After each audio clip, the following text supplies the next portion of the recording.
40% of the wars and armed conflicts in the world right now are happening on one continent, Africa. The Red Cross says there are more than 50 active armed conflicts across Africa at the moment, a 45% jump since 2020. Here's why Africa has become a hotspot for war. Africa has two significant assets: the youngest population in the world and roughly 30% of global critical minerals. But resources fuel wars for control. Africa's critical mineral exports, worth billions of dollars, make up more than 10% of global trade.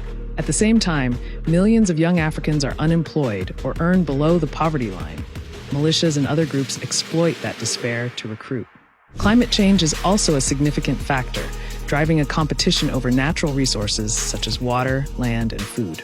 Boko Haram and other armed groups have been active around the shrinking Lake Chad basin, shared between Cameroon, Chad, Niger, and Nigeria. And political factors such as corruption and foreign interference keep feeding a cycle of conflicts.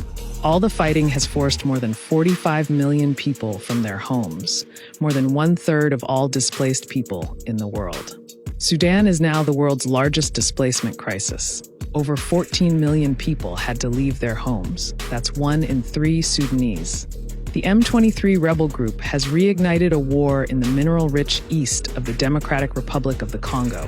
At least 7,000 people have been killed in recent months. More than 7 million people are displaced. Across the Horn of Africa, Somalia has been fighting the Al-Shabaab group for 16 years. Almost 1 in 4 Somalis is now displaced. Dozens more conflicts rage across the continent. Because of them, 3% of Africans are either displaced, refugees, or asylum seekers. 7 of the 10 countries that host the most refugees are themselves in conflict. That means millions are fleeing from one war zone to another. Across the continent, 1 in 5 Africans now needs humanitarian aid, but that's not always easy to come by. In 2024, humanitarian appeals for Africa were only 40% funded.